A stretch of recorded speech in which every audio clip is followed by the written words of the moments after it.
আজকে আমরা জীবন মুখোপাধ্যায়ের বইয়ের প্রথম অধ্যায়ে প্রশ্ন উত্তরগুলো দেখে নিই। প্রথম 1 নম্বর, নগেন্দ্র প্রসাদ সর্বাধিকারী একজন দক্ষ ফুটবল খেলোয়াড় ছিলেন।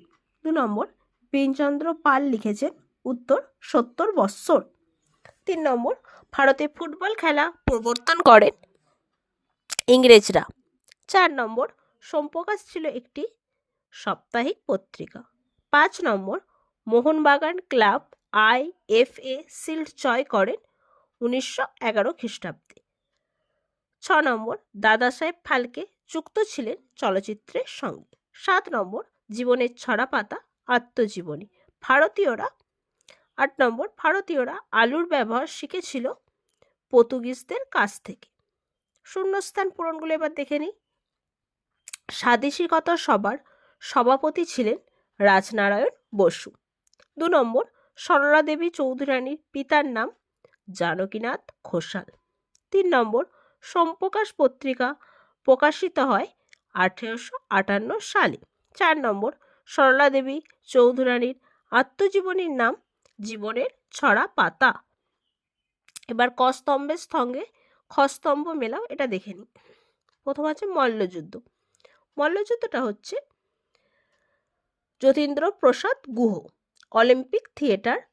অলিম্পিয়া থিয়েটার দাদা সাহেব Phalke, letters a father to his daughter Jawaharlal Nehru, চলচ্চিত্র সত্যজিৎ রায়। সত্য মিথ্যাগুলো দেখে নিই। সোমপ্রকাশ পত্রিকার সম্পাদক ছিলেন দ্বারকানাথ বিদ্যাভূষণ। সত্য, নদিয়া কাহিনী একটি শহরের ইতিহাসের অন্তর্গত। মিথ্যা, বীণা দাস ছিলেন একজন কবি। মিথ্যা, গোবর্গও ছিলেন বাংলার বিখ্যাত কুস্তিগীর। সত্য, মধ্যবিত্ত শিক্ষিত বাঙালিকে নৃত্যের বিষয়ে আগ্রহী করে তুলেছিলেন উদয় শঙ্কর। সত্য। এবার আমরা বিবৃতিগুলো দেখে নিই।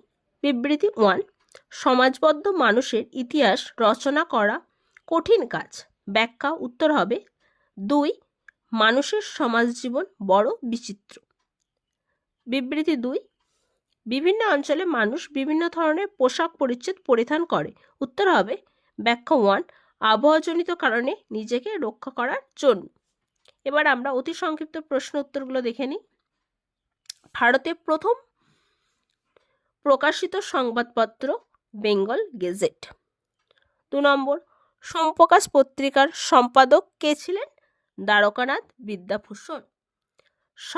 3 নম্বর, সরকারি নথিপত্র কোথায় সংরক্ষণ করা হয়?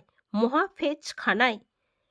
4 নম্বর, বিপিনচন্দ্র পালের আত্মজীবনী গ্রন্থের নাম কি? উত্তর 70 বৎসর।